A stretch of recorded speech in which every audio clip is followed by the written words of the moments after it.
सगळं नेमकं कशासाठी करतोय? पैसा, कुटुंब, यश की स्वतःच्या आयुष्याला काहीतरी अर्थ मिळावा म्हणून? जपानी संस्कृतीमध्ये या प्रश्नाचं एक सुंदर उत्तर आहे. इकिगाई म्हणजेच जगण्यामागचं तुमचं कारण.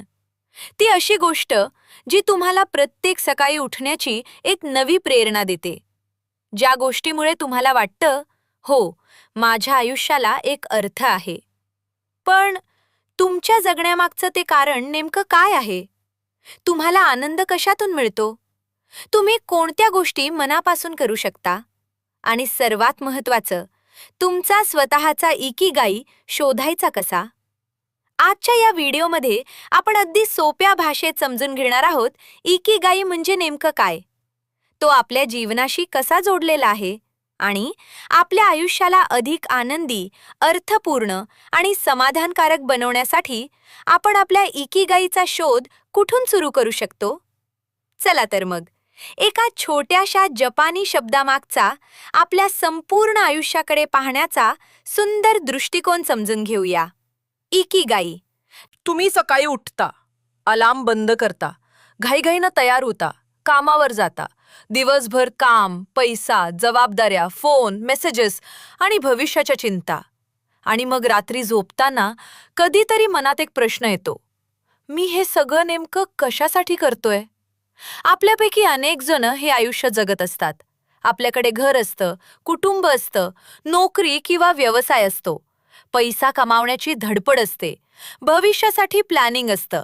पण तरीही मनाच्या एखाद्या कोपऱ्यात एक विचित्र रिकामेपणा जाणवतो. आपण यशस्वी असतो, पण आनंदी असतोच असं नाही. आपण व्यस्त असतो, पण समाधानी असतोच असं नाही. आपण जगत असतो, पण खरंच जगण्याचा आनंद घेतोय का, हा प्रश्न मात्र तसाच राहतो. आणि याच प्रश्नाचं एक सुंदर उत्तर जपानी संस्कृतीमध्ये आपल्याला सापडतं. त्या उत्तराचं नाव आहे इकिगाई. इकिगाई एक छोटासा जपानी शब्द, पण त्यामागची कल्पना खूप मोठी आहे. सोप्या भाषेत सांगायचं झालं तर इकिगाई म्हणजे आपल्या आयुष्याला अर्थ देणारी गोष्ट, ज्या कारणामुळे आपल्याला सकाळी उठावंसं वाटतं, ज्या कामामुळे आपल्याला स्वतःची किंमत जाणवते, ज्या नात्यांमुळे आपल्याला आपलेपणा वाटतो, ज्या गोष्टी करताना आपल्याला वेळ कसा जातो हे कळत नाही, आणि ज्या गोष्टीमुळे आपल्याला मनापासून वाटतं, हो, माझ्या आयुष्याला काहीतरी अर्थ आहे. ती गोष्ट तुमच्या इकिगाईचा एक भाग असू शकते. आज आपण हेक्टर गार्सिया आणि फ्रान्सिस्क मिरालेस यांच्या प्रसिद्ध पुस्तकावर आधारित इकिगाई या संकल्पनेचा सखोल प्रवास समजून घेणार आहोत. हा फक्त जास्त वर्ष जगण्याचा विषय नाही, हा फक्त जपानी लाईफस्टाईल बद्दलचा व्हिडिओ नाही, आणि हा फक्त मोटिवेशनचा विषयही नाही. हा आपल्या स्वतःच्या आयुष्याकडे नव्या नजरेने पाहण्याचा प्रयत्न आहे. एक असा प्रश्न जो कदाचित आपण स्वतःलाच कधी विचारला नसेल, मला खरंच काय हवं आहे? आणि त्याहून महत्त्वाचा प्रश्न, मला रोज सकाळी उठण्याचं कारण काय देतं? चला या प्रश्नाचा शोध घेऊया. इकिगाई समजून घेण्यासाठी जपानमधील ओकिनावा या प्रदेशाकडे पाहणं खूप महत्त्वाचं आहे. ओकिनावा हा जगातील दीर्घायुष्यासाठी प्रसिद्ध असलेल्या प्रदेशांपैकी एक मानला जातो. तिथे अनेक लोक खूप मोठं आयुष्य जगतात. पण पुस्तकाचा खरा आकर्षक भाग फक्त एवढाच नाही की हे लोक किती वर्ष जगतात. खरा प्रश्न हा आहे, ते इतकी वर्ष कशा पद्धतीने जगतात.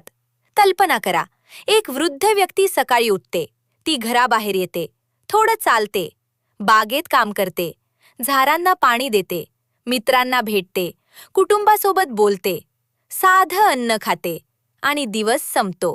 पण दुसऱ्या दिवशी पुन्हा सकाळी उठण्यासाठी तिच्याकडे एक कारण असतं. कदाचित ते कारण खूप मोठं नसतं, कदाचित ते एखादं बिझनेस एम्पायर नसतं, कदाचित ते करोडो रुपये कमावण्याचं ध्येय नसतं, कदाचित ते फक्त तिचं छोटंसं गार्डन असतं, कदाचित कुटुंब असतं, कदाचित मित्र असतात, कदाचित एखादं आवडतं काम असतं, आणि कदाचित हेच इकिगाई आहे. आपण अनेकदा असा विचार करतो, माझं लाईफ पर्पस नक्कीच खूप मोठं असायला हवं, मला जग बदलायचं आहे, मला खूप मोठं काहीतरी करायचं आहे. पण इकिगाई आपल्याला सांगतं, अर्थपूर्ण जीवनासाठी नेहमी मोठ्या गोष्टींची गरज नसते. तुमचं इकिगाई अगदी साधं असू शकतं. एखाद्या आईसाठी तिच्या मुलांना प्रेमाने वाढवणं हे तिचं इकिगाई असू शकतं. एखाद्या कलाकारासाठी रोज चित्र काढणं हे इकिगाई असू शकतं. एखाद्या शिक्षकासाठी विद्यार्थ्यांना शिकवणं हे इकिगाई असू शकतं. एखाद्या शेतकऱ्यासाठी आपल्या जमिनीची काळजी घेणं हे इकिगाई असू शकतं. एखाद्या आजोबांसाठी सकाळी नातवंडांसोबत वेळ घालवणं हे इकिगाई असू शकतं. म्हणजे इकिगाई शोधण्यासाठी आपल्याला जगात काहीतरी एक्स्ट्रा ऑर्डिनरी करावंच लागेल असं नाही.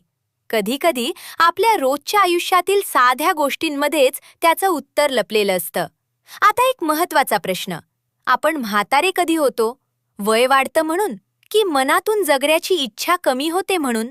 एक व्यक्ती 75 वर्षांची असू शकते, पण ती रोज नवीन गोष्ट शिकत असेल, लोकांना भेटत असेल, हसत असेल, काहीतरी तयार करत असेल, निसर्गात वेळ घालवत असेल, तर तिच्यातील जीवनाची ऊर्जा अजूनही जिवंत असू शकते.